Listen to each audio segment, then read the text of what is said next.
Selanjutnya, saya ingin menjelaskan tentang prinsip akuntansi dan keuangan. Yang pertama adalah membahas prinsip keuangan. Pengertian keuangan adalah suatu disiplin ilmu yang mempelajari pengelolaan sumber daya keuangan secara efektif dan efisien, serta dapat membuat keputusan yang tepat untuk mencapai tujuan jangka panjang. Ada beberapa pengertian menurut beberapa ahli, yaitu salah satunya menurut Weston dan Brigham 2014, keuangan sebagai suatu disiplin ilmu yang mencakup 3 bidang utama, yaitu manajemen keuangan, pasar keuangan, dan institusi keuangan. Yang kedua ada sejarah keuangan. Di Yunani kuno, konsep keuangan muncul dalam sistem perbankan dan menggunakan mata uang. Selanjutnya ada di abad pertengahan, keuangan digunakan untuk membiayai peperangan dan membangun kastil. Di abad ke-20, keuangan semakin kompleks dan terkait erat dengan perkembangan teknologi informasi dan globalisasi. Dasar-dasar keuangan. Dasar-dasar keuangan ada 4, yaitu yang pertama aspek keuangan, yaitu berkaitan dengan pengelolaan keuangan organisasi dan proses pengembalian keputusan yang tepat. Yang kedua, pengukuran kinerja keuangan yang berfungsi untuk menilai performa melalui data keuangan seperti rasio keuangan, return of investment, dan nilai pasar saham. Yang ketiga, laporan keuangan, yaitu dokumen yang menyajikan informasi keuangan dari sebuah organisasi seperti laporan laba, rugi, neraca, dan arus kas. Keempat, sumber daya keuangan meliputi aset, utang, modal, dan modal yang digunakan untuk menjalankan. Selanjutnya ada fungsi keuangan.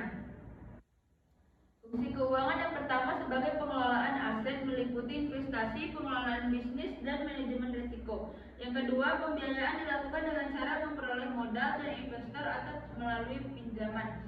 Yang ketiga, pengembalian keputusan keuangan yang tepat dapat membantu organisasi mencapai tujuan jangka panjangnya.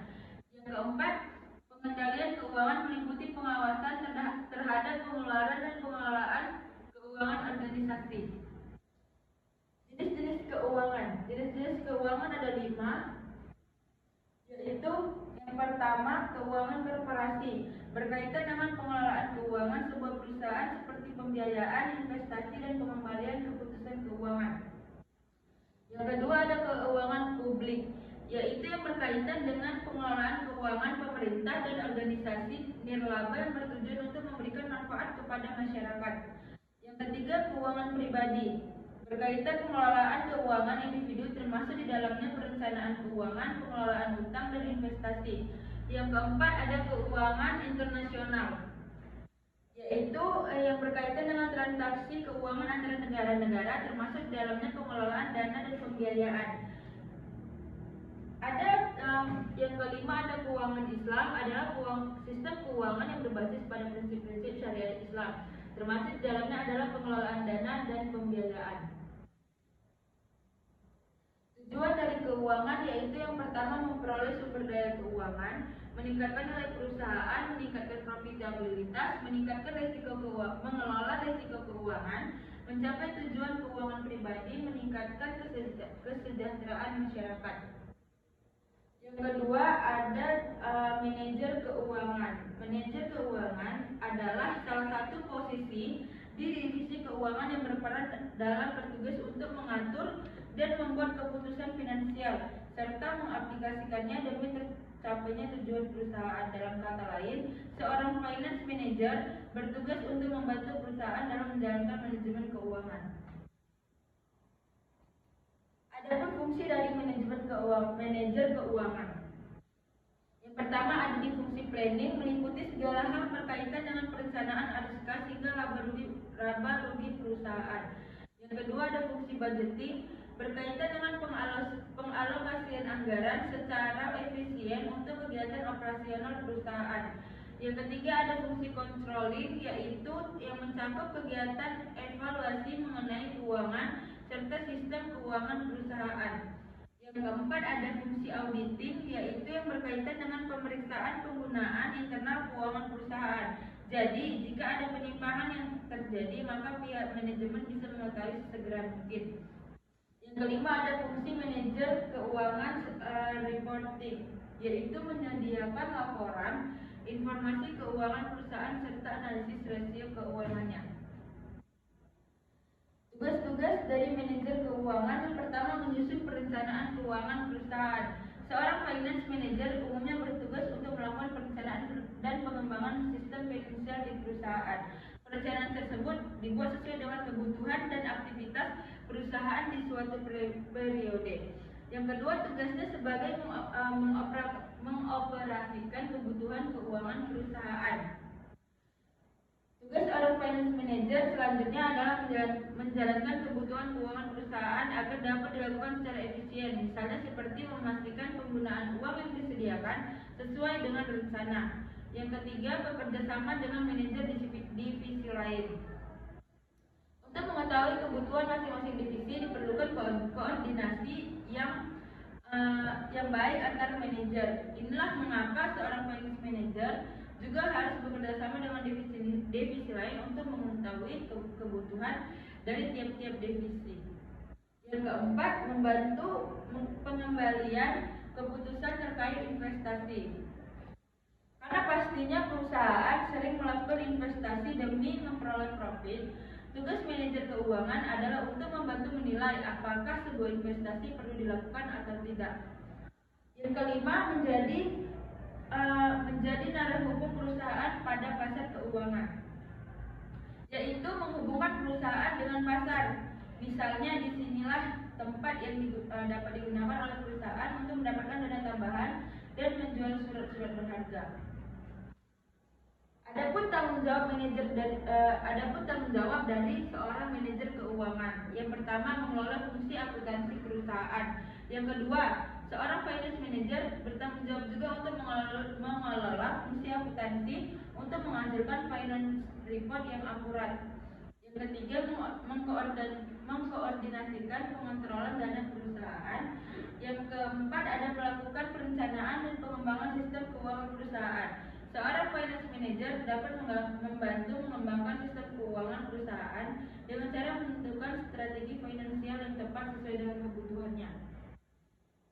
Yang kelima, mengontrol jalannya efisiensi kerja perusahaan. Tanggung jawab selanjutnya bagi seorang finance manager di sini adalah memastikan kinerja perusahaan berjalan dengan efisien dengan budget yang pastinya tidak membengkak. Selanjutnya ada mengelola pajak perusahaan, yaitu dia mengatur segala hal di bidang keuangan. Maka menjaga pengelolaan pajak perusahaan juga menjadi salah satu tanggung jawab mereka. Jangan sampai pembengkakan terjadi hanya karena pembayaran denda pajak yang dibebankan.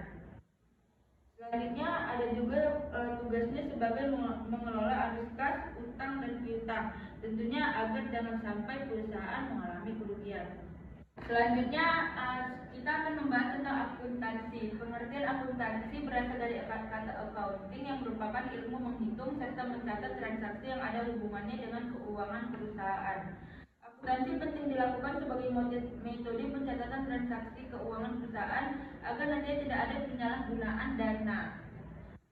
Selanjutnya ada komponen akuntansi, yaitu akun aset atau aktiva. Contohnya bangunan, gedung, dan tanah. Yang kedua ada akun kewajiban atau liabilitas, contohnya adalah hutang. Akun modal atau ekuitas, contohnya pendapatan, beban, dan price. Adapun pengaruh transaksi keuangan, yaitu mengaruhi bagian aktiva atau pasiva, mengurangi satu sisi dari aktiva, menambah pada satu sisi pasiva. Masuk ke analisis laporan keuangan, yaitu proses evaluasi dan penafsiran informasi keuangan suatu perusahaan untuk memahami kinerja keuangan mereka. Tujuannya untuk mendapat wawasan yang lebih dalam tentang kesehatan keuangan suatu perusahaan. Selanjutnya ada langkah-langkah melakukan analisis laporan keuangan, yaitu mengumpulkan laporan keuangan, memahami struktur laporan keuangan, perhitungan resiko keuangan, tren waktu, perbandingan industri, evaluasi manajemen diskresi, analisis arus kas, evaluasi risiko, bandingkan dengan target-target dan tujuan, kesimpulan dan rekomendasi. Tujuannya untuk pengukuran kinerja, pengambilan keputusan, dan perencanaan keuangan. Selanjutnya ada rasio keuangan. Fungsi rasio keuangan langsung saja untuk mengetahui optimalisasi keuangan, melihat optimalisasi penggunaan aktiva, melihat aktivitas manajemen operasional, melihat tingkat kesehatan keuangan dalam perusahaan. Jenis-jenis rasio keuangan, yang pertama ada profitability ratio yang digunakan untuk menghitung laba dari pembahasan. Yang kedua ada jenis liquid ratio, digunakan untuk melihat kemampuan likuiditas suatu perusahaan. Yang ketiga solvency ratio atau utang, digunakan untuk mengetahui efektivitas perusahaan dalam menggunakan aktiva. Yang keempat ada activity ratio, digunakan untuk melihat produktivitas aktiva yang dimiliki perusahaan. Terima kasih sekian dari penjelasan tentang mengelola keuangan dan akuntansi.